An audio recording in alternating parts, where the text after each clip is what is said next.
here we are at the calculus block. Earlier in the course, we promised to give you a technique for finding good rearrangements for solving equations by formula iteration. And that's what we're going to do in this programme. We're going to apply the technique to two equations. The first one comes from this problem. Here we have a circular field, and the goat grazing in it is tethered at this point on the circumference. The problem is to find out when the goat can graze exactly half the field. Solving this goat problem is going to lead us to a new technique for finding rearrangements. So how do you get started? Here's a model which will help us to visualize the problem. This circle represents the field. The goat is here, tethered to the edge of the field here. Now, if I make the tether this long, then the area that the goat can graze is this much, with the boundary drawn out when the tether is taut, and that's obviously less than half the field. On the other hand, if I make the tether this long, then the area that the goat can graze is this much, which is obviously more than half. Now, somewhere in between these two, there'll be a point where the goat can graze exactly half the area of the field. Now let's see what happens as we vary the length of the tether. Here is the field. If the length of the tether is 0, the goat can't graze. As the length of the tether increases, the area grazed increases. When the tether is this long, the whole field is grazed. Now, reducing the length of the tether again reduces the area. For some length of tether, exactly half the area will be grazed. If we had an expression giving the area grazed in terms of the length of the tether, that's this distance, then we could put that equal to half the area of the field, and that would be the equation we need to solve. Unfortunately, this turns out to be a horrible equation. It's easier if we express this area in terms of this angle, that one there, and then calculate the length of the tether from this angle. Now let's see how our problem looks starting from the angle. Here's the angle. At this point, the angle is pi, and the area the goat can graze is 0. Now it's a decrease in angle, which produces an increase in area. And when the angle is 0, then the goat can reach the whole field. So when we get an equation for the angle, it'll have a solution between 0 and pi. And that equation will have to connect the radius of this circle, r, and this angle, x. Now let's take stock of where we've got to. Anne? Let me do that using the strategy from the first TV programme of the course.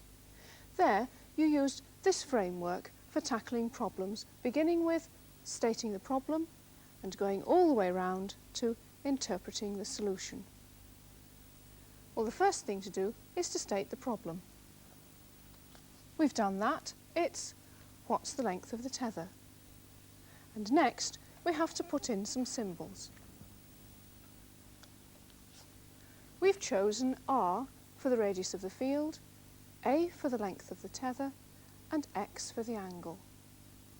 And the next thing to do is to state the problem as an equation. And that's what Bob's going to do next. To get an equation, we need an expression for this area to put equal to half the area of the field. And in the pre-program work, the area was split up like this. First this piece. After a good deal of manipulation, we found that its area was that much, x plus x cos x, all multiplied by r squared. Next, this piece. Again, after some manipulation, we found that this area was pi minus x minus sine x, again all multiplied by r squared. Finally, putting these two pieces together gives us the whole area that the goat grazes, and adding these two expressions together gives us pi plus x cos x minus sine x, all multiplied by r squared for the area grazed. Now, if we put this equal to half the area of the field, that's a half pi r squared, we get this equation. X cos x minus sine x plus pi by 2 equals 0. And that's what we've got to solve. Now, to save having to say this lot time and time again, we'll call it f of x. So we're trying to solve the equation f of x equals 0, where f of x is this expression. So this is the equation we want to solve. And the only way I know to solve it is to do it numerically. Say by finding a rearrangement of the equation for formula iteration. And that's what this program is about, how to find a reliable rearrangement for formula iteration. Well, the first thing I want to know is what this function f of x looks like. We've plotted it here between minus 10 and 10. There are horizontal tangents here where the derivative is 0. It crosses the x-axis in several places. We want the point between 0 and pi. That's this one. So the expression is positive here at 0, and by the time we get to 3, it's negative. You don't need the graph to tell you that. You could check that by tabulating the function. However, the graph does tell us that there's a solution here near 2. How accurately shall we find that solution? We can get it as accurately as we want. Let's do it to 4 decimal places. Bisection will do that for us. Starting with 0.3,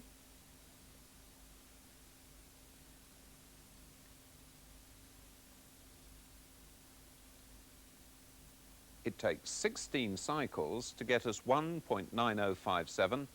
That's the answer to 4 decimal places. At the start of this program, though, we promised you a really good rearrangement for formula iteration, and that's what we've got here. If we start at 1.5, that's the midpoint of 0.3, we get the solution in 4 iterations. And again, it's 1.9057, the same result. But what is this answer? Well, it's the value of x, the angle in radians, that we need to finish off the goat problem. We've solved the equation numerically, and we've got x is equal to 1.9057, just less than 2.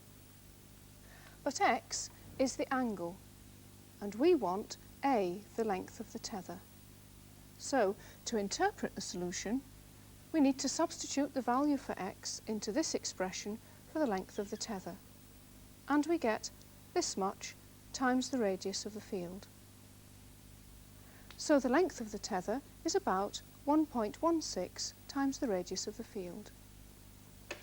Well, that solved our original problem, but what was the iteration formula we used?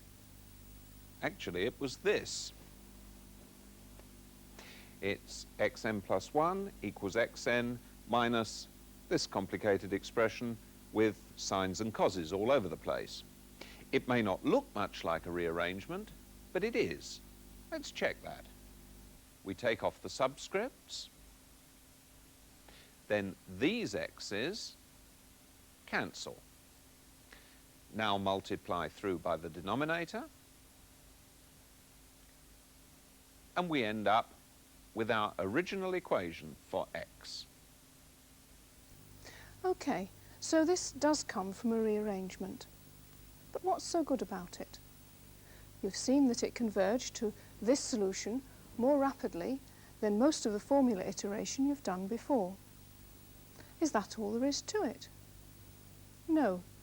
We can also use the same iteration formula, without any changes, to find other solutions. This one, for instance. For a starting value, let's take minus 1, 2, 3, 4, minus 4.5. That's a reasonable first approximation. So let's see what happens with a starting value of minus 4.5.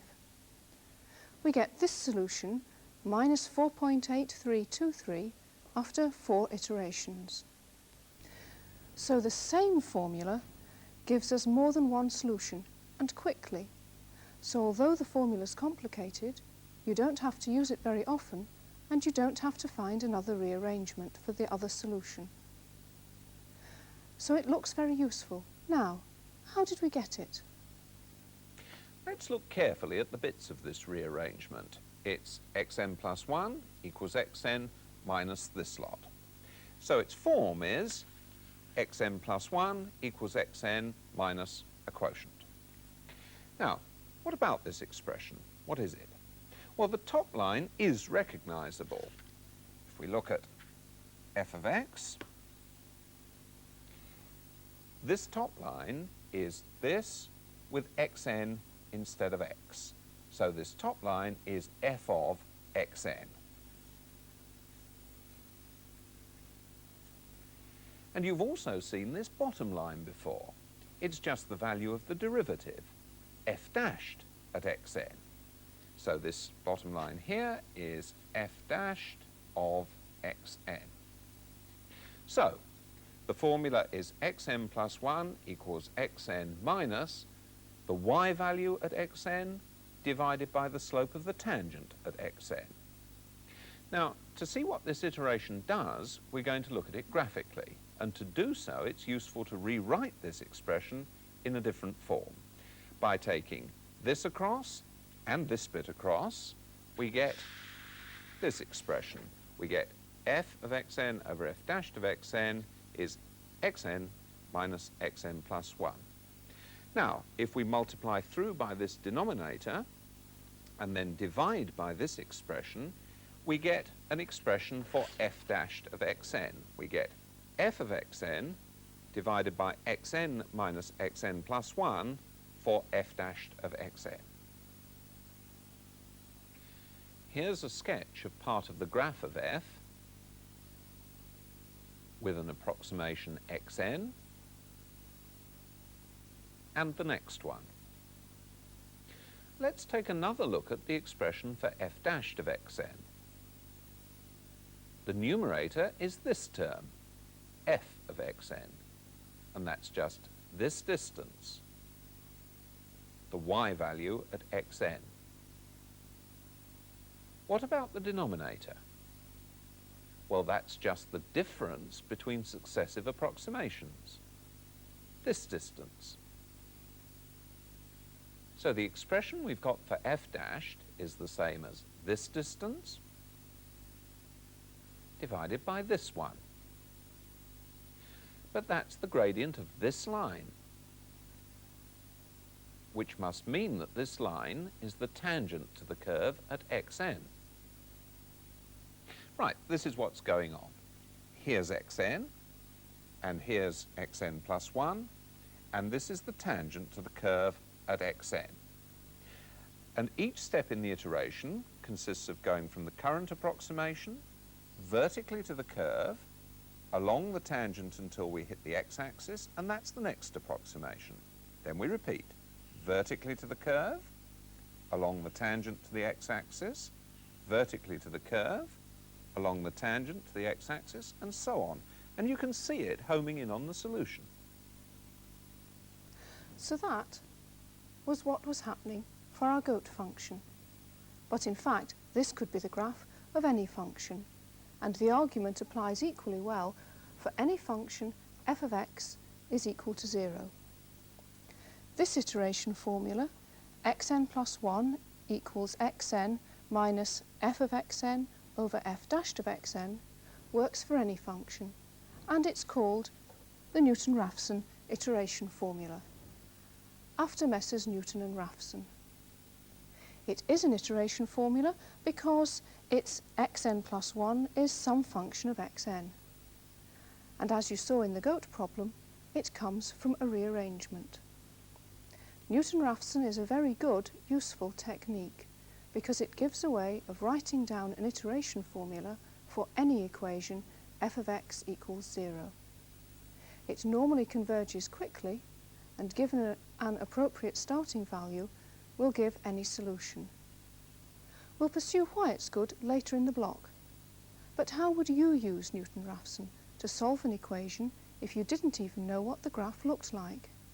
In fact, how could you work out the sort of problem you're likely to get in practice?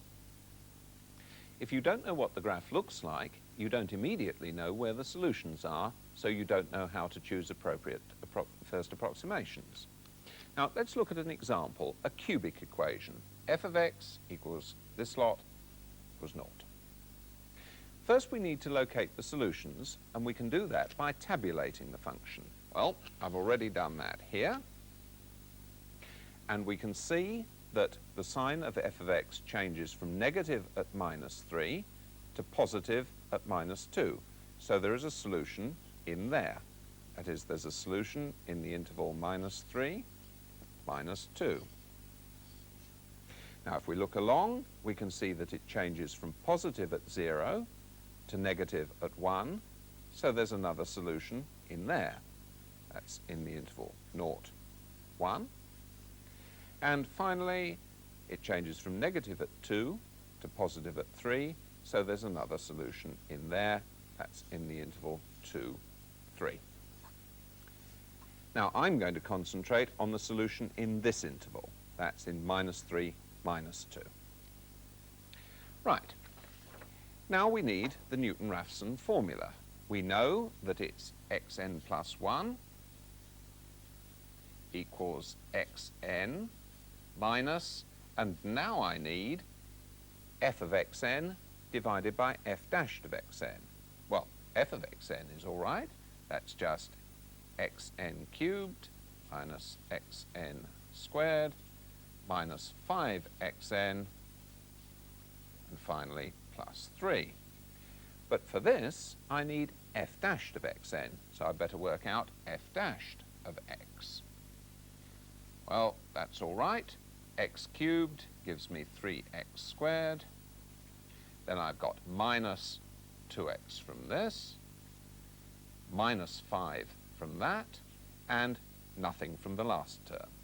So f dashed of xn is 3xn squared minus 2xn minus 5. And that's my Newton-Raphson iteration formula. Now, this formula will find all three solutions, and after the program we're going to ask you to do just that. But I'm going to find the solution between -3 and -2. So I'll take as my starting value x1 equals -2.5. Now, I'm going to use my calculator, and this iteration formula isn't in quite the right form for that. These expressions need to be nested.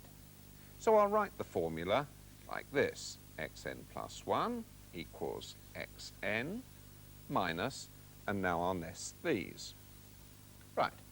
I start with xn, and then put in the coefficient of the next term, that's -1, multiply the lot by xn, bring in the next coefficient, -5, multiply that whole lot by xn, and finally add the 3. Same for the bottom line, 3 times xn to start with, then the next coefficient is -2, multiply that lot by xn, and then finally -5. So when I do the calculation, I'm going to take the current approximation, and I'm going to work out this divided by this bit, and then subtract it from my current approximation. Right, now I said I would start with x1 equals 2.5, so let's do that. 2.5 minus, and store that.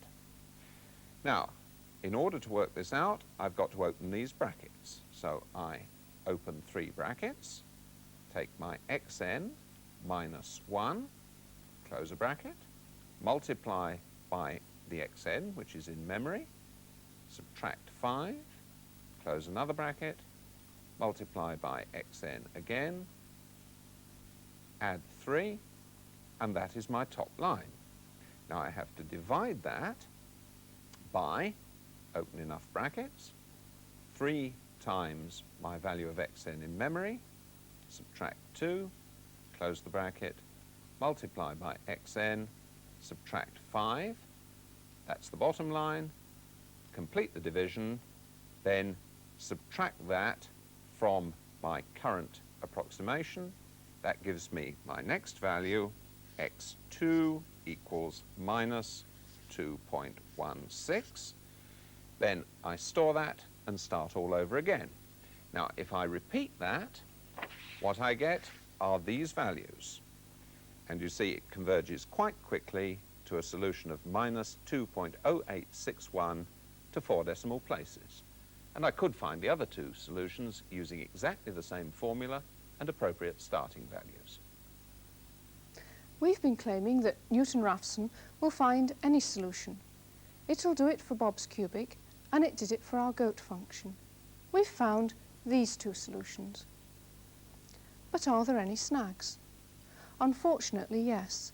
Let's have a look at what happens when x equals 0.5, which is nearer to this solution than any of the others. So you'd expect it to converge to about 1.9057. It's converged all right, but to 7.9264. That's this solution. So what's gone wrong? Here's 0.5, vertically up to the curve, and along the tangent. Like that. But that's taken us away from the solution and goes away over here to this solution. So a starting value of 0.5 is bad for this solution. The problem is that the tangent is too shallow, and the shallower the tangent, the worse the effect. We had a sketch, so we could avoid that choice of starting value. If you don't have a sketch, what would you do to spot this? The slope of the tangent is given by f dashed. Look at the formula. Here's f dashed on the bottom. And a shallow tangent means that f dashed of xn is close to 0. So this quotient is likely to be large, which means that xn plus 1 will be a long way from xn. So we know we've got to avoid starting values where the derivative is close to 0. But don't let that put you off. It is a very good method, but you don't need to take that from me. We could check by using what we did in Block 2, Unit 4, where we investigated when iterations worked out. Now that would involve differentiating this whole expression. But to do that differentiation, we'd have to differentiate this quotient. And the technique for doing that is in the next section of this unit. So, what have you seen in this programme? You've seen a method, the Newton-Raphson method, for finding iteration formulas. And it's a method that works everywhere except near horizontal tangents. So you need to know what the graph looks like. And in the next television programme, you're going to find out how calculus can help you sketch graphs. Now, here's a final thought. What would happen if the goat's field were square?